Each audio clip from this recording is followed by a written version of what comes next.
now from the halls of academia. I've been Sascha Sheehan, specialized in the intersection of global terrorism, counterterrorism, international conflict management. He came to the University of Baltimore after serving on the graduate faculty at the University of Massachusetts, Boston, in the John W. McCormick School of Public Policy. Frequent speaker on U.S. counterterrorism efforts in the war on terrorism, Sheehan has addressed diverse audiences from academic forums in Europe and at Harvard Law School, for which we will forgive you, to policymakers on Capitol Hill. His research based on terrorism incident data examines the impact of preemptive forces on the terrorist activities and the implications of foreign policy and international human security. Professor Sheehan.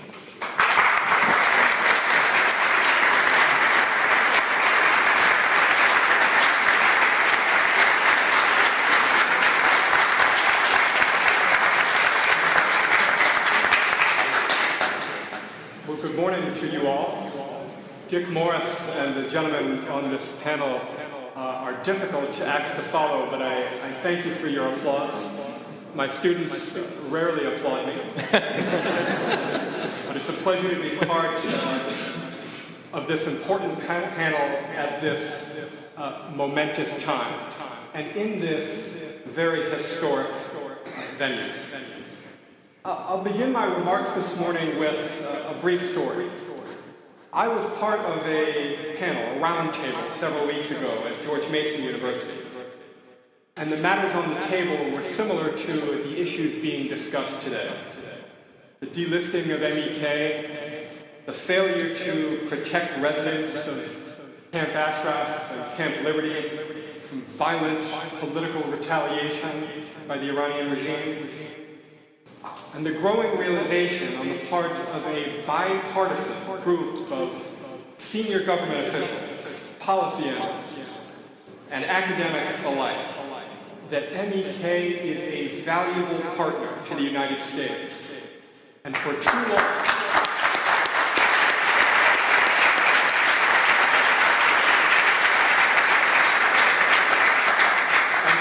long, commitments to MEK have not been honored, and broken promises have ensued. Now, on this panel at George Mason University, I was just joined by the very distinguished Professor Alan Dershowitz, U.S. Attorney General Michael Mukasey, and Ambassador Lincoln Bloomfield Jr. And over the course of our hour together, we found that we shared a great deal in common. All of the panelists agreed that MEK's current designation as a terrorist group was the naive result of an effort to curry favor by then-President Clinton with the Iranian government, and that the designation should be challenged and ultimately overturned. All of the guests agreed that the failure to protect the refugees at Camp Ashraf and Camp Liberty constitutes the worst broken promise and an injustice that must be made right. And all of the guests agreed that, to use a phrase made famous by President Kennedy, MEK stands on the right side of history. The right side of history. Against clerical rule, against proxy violence, against state-sponsored terrorism, and against the mistreatment of women. Because of the hard work of so many of the people in this room, MEK is increasingly viewed as a valuable and courageous voice of dissent and the primary voice of opposition to theocratic rule in Tehran.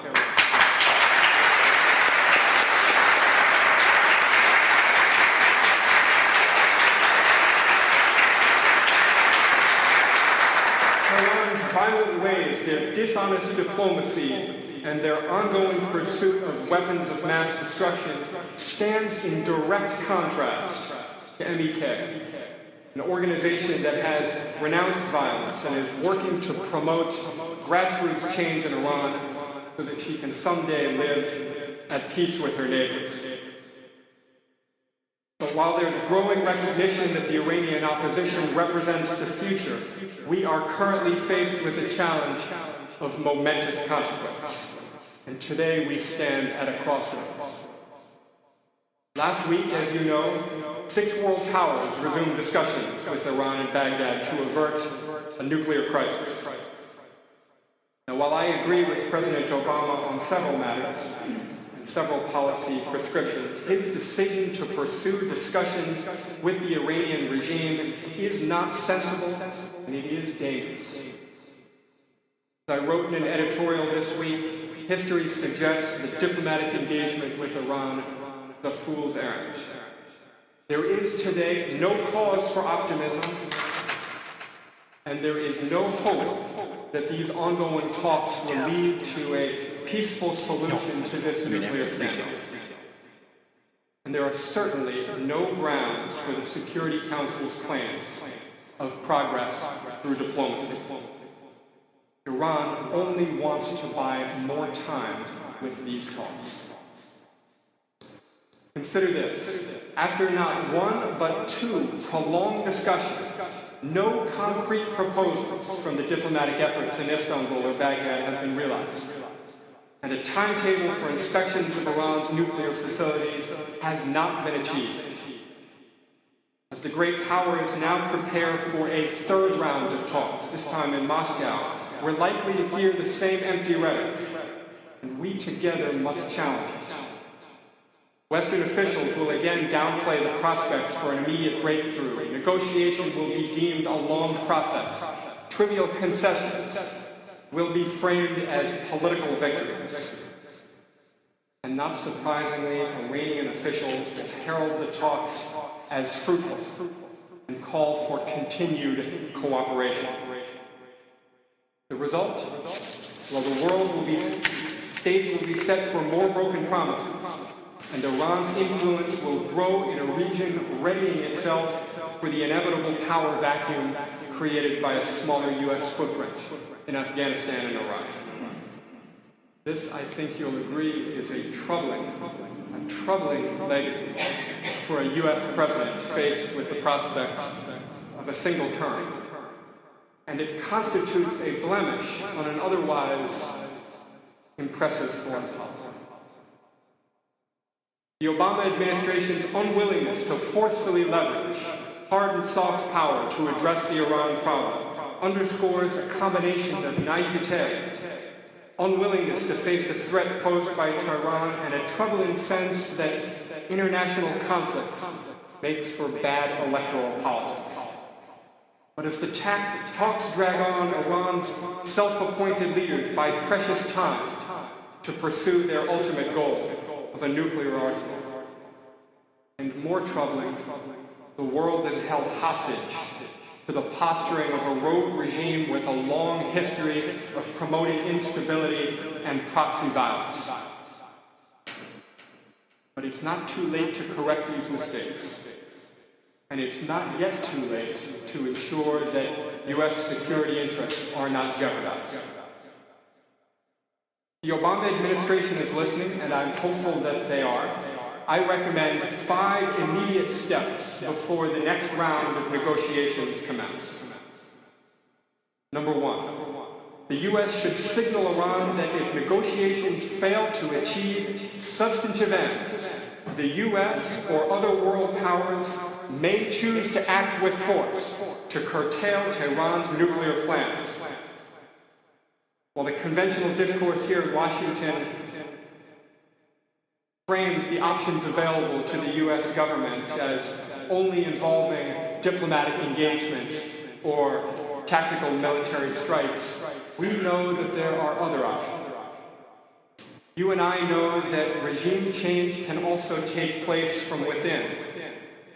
Covert action can be used to frustrate and set back Iranian nuclear plans. But support for Iranian opposition is also imperative. Nevertheless, if negotiations fail to succeed, the possible use of force and the potential for the removal of Iranian officials must be put squarely on the negotiating table.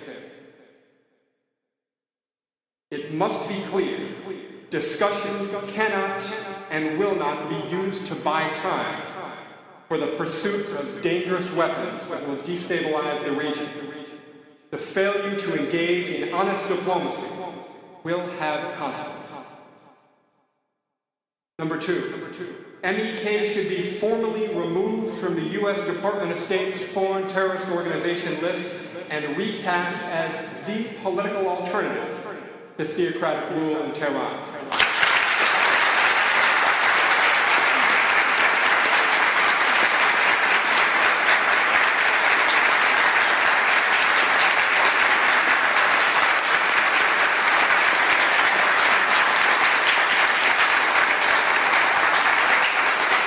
Correcting the list to reflect existing realities in the Middle East makes clear that the instability and violence promoted by the Iranian government will be checked with support for a grassroots movement that can challenge its authority.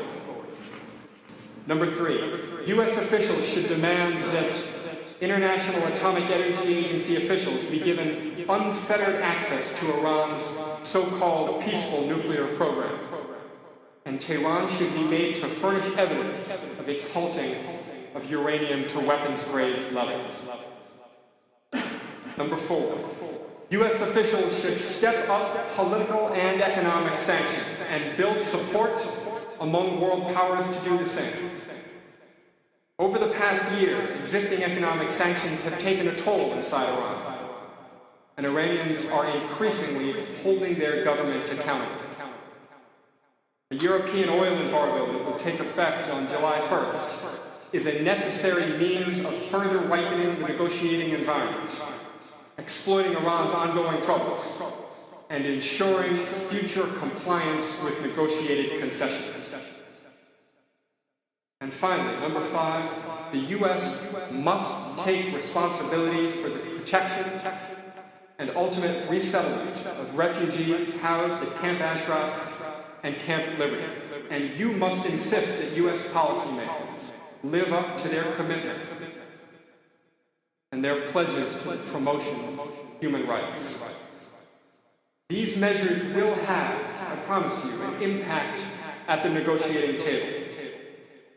But Iran's well-earned reputation for being masters of diplomatic sleight of hand, as well as their long history of working against U.S. interests, should also be taken into consideration by U.S. negotiators in Moscow. Tehran's sophisticated use of threat and accommodation to ensure its own political interests must be seen for what it is. And the recognition that, as some in this room have suggested, no package of concessions or incentives will dissuade Iran from its current course must be considered. The window for diplomatic action is closing rapidly, and current talks in Istanbul and Baghdad have left unresolved key issues. Iranian sincerity must now be checked with calls for substantive action. The primary fountainhead of terror in the modern world cannot be allowed to hold the world hostage by raising hopes and dashing expectations only to buy time for the illicit pursuit of a nuclear stockpile. Now, while I'm doubtful that next month's talks in Moscow will result in these concrete proposals of which I speak, the talks do serve a purpose. Iranian intent is now abundantly clear, and Tehran's reputation for breaking promises and their unmistakable efforts to use negotiations as a means of buying time for nuclear armament, these things are all confirmed, and they're now visible to the world. But while the situation seems grim, I'm increasingly hopeful. In your valuable work, in your determined efforts, in your courageous and sustained efforts to shift American policy in a manner consistent with U.S. vital national interests and the U.S. commitment to human rights, I see enormous promise. Your voice has helped to recast MEK as the voice of the Iranian resistance. Your voice has led to this bipartisan recognition that the existing government in Iran is an illegitimate partner whose commitments cannot be honored. And your voice has led to the growing recognition of the brave and honorable Iranian opposition and all that they stand for.